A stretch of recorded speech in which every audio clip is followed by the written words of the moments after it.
You started your business, then you started your Pinterest account. You're pinning, you're doing all those things that I've told you need to do, creating idea pins weekly, pinning daily, things like that. But now there's this other little thing there that you've noticed called Pinterest Analytics. What to do about it? When you are looking through your Pinterest Analytics, it looks a little confusing. Am I right? Yes, I am. Oh, hello, I just changed the background. It was kind of bare, so I had to fix that. And moving on.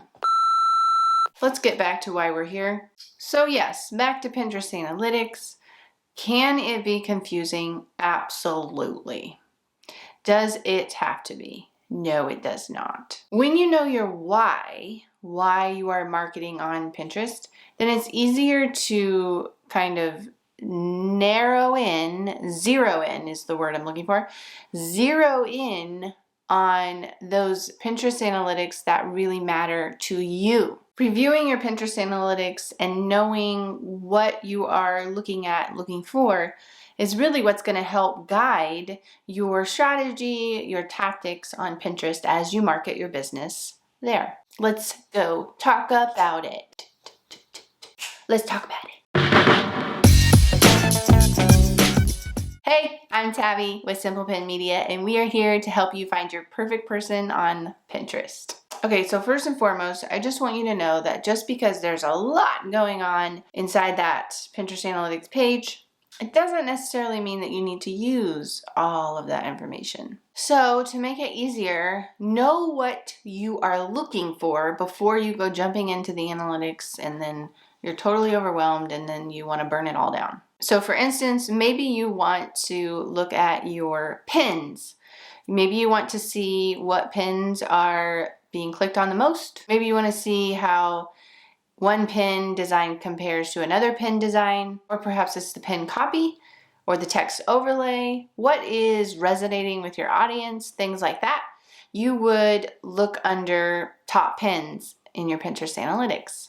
Also, it is important that you know that the only way you can get Pinterest analytics is if you have a business account.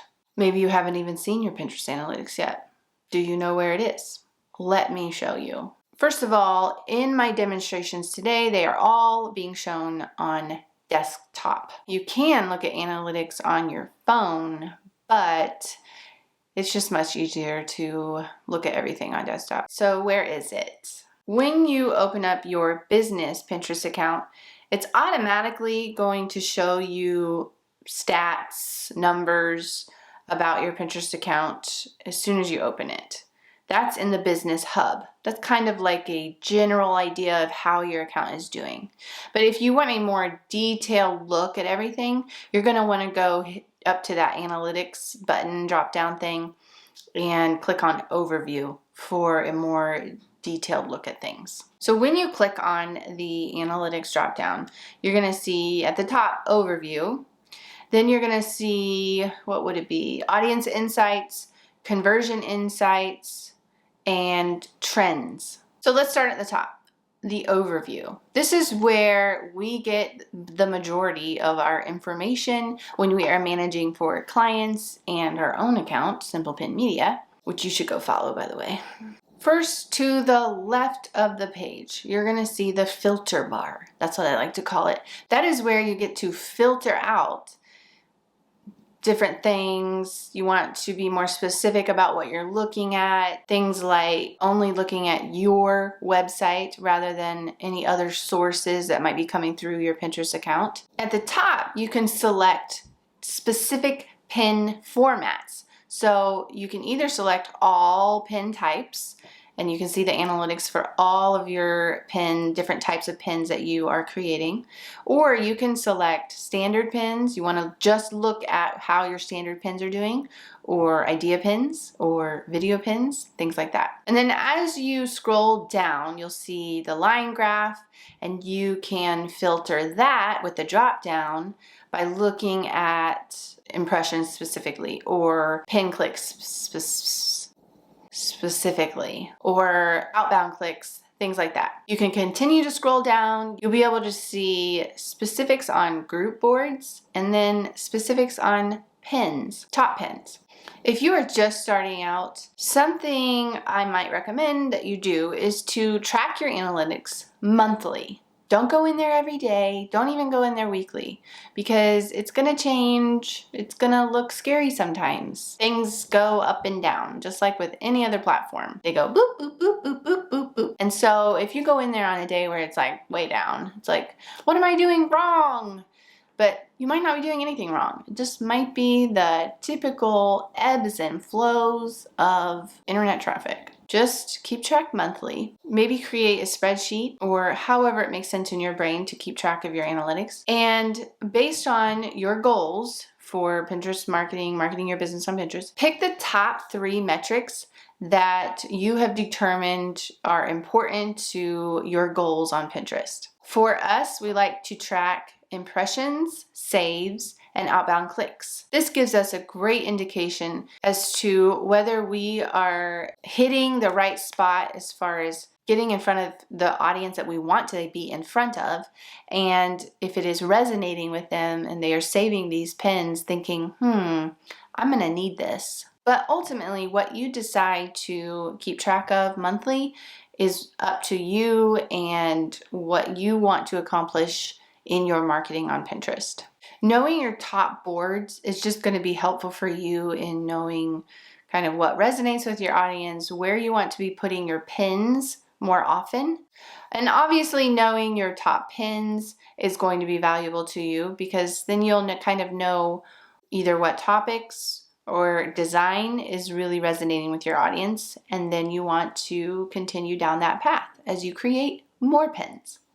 So let's go down to the next category, audience insights. This is something you don't really need to visit as often. I would say maybe every quarter, maybe twice a year, something like that. This is just going to tell you where your audience is coming from. Also, what your audience is interested in. At the top, there's a section called categories and interest.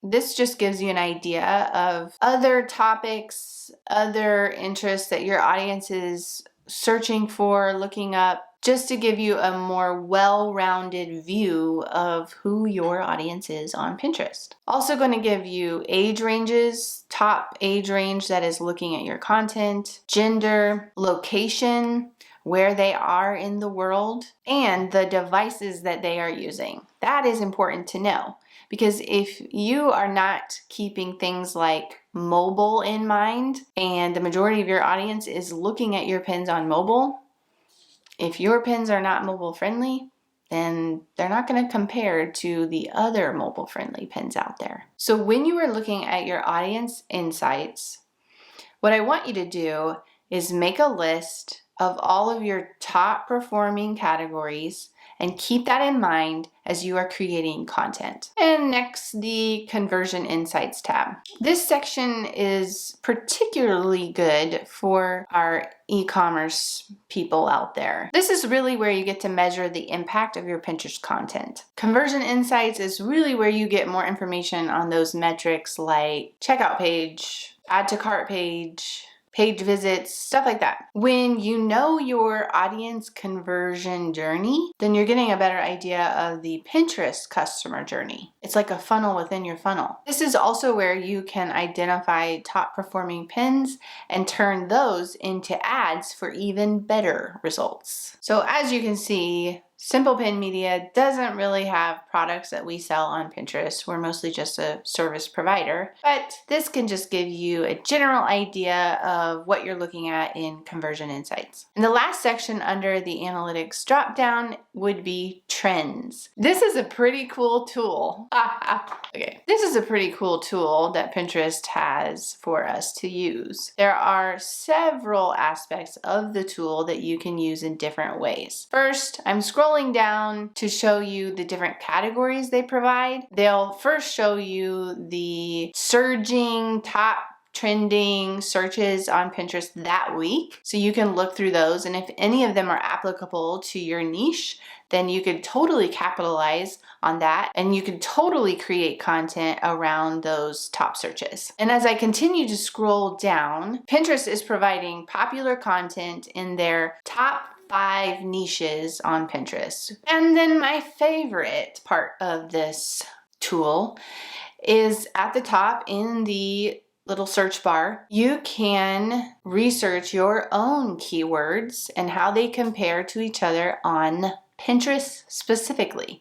So if you have a group of keywords that you're trying to figure out which one is the best to use, you can compare up to 4 keyword phrases on a line graph and see which ones are being searched more. So for example, I typed in summer nails, and then I started to include other keyword phrases that could be used, but as I am using this tool, I'm trying to find the best keyword phrase to use. So that's a general idea overview of what you're looking at when you go into Pinterest Analytics. Now, some common questions we get around Pinterest Analytics would be, how does Google Analytics compare to Pinterest Analytics? Which one should I rely on? They're kind of different from each other. So you really do want to use both. Google Analytics is just kind of a bigger picture view of how Pinterest is stacking up against all your other sources. Pinterest Analytics is where you want to get the details of how your pins, boards, conversion insights, all of those things are going to be best represented in Pinterest Analytics. And yes, Pinterest Analytics can be glitchy sometimes. We have seen people just completely lose all numbers in their Pinterest Analytics. It looks like it's all 0. And I've already made a video about glitches on Pinterest, and I do talk about that in this video that you can click on and learn more about that. Ultimately, there's nothing you can do about it. Wait a couple days, it'll probably fix itself. If it doesn't after a few days, then you can contact Pinterest support and they will likely get it working for you again. So there you go. Go check out Pinterest Analytics, play around with it, know your why, what are your goals for Pinterest, for marketing your business on Pinterest, and determine what you need to be looking at every single month to gain strategy and tactics going forward. See you next week. My tune is in here. You scared me to death.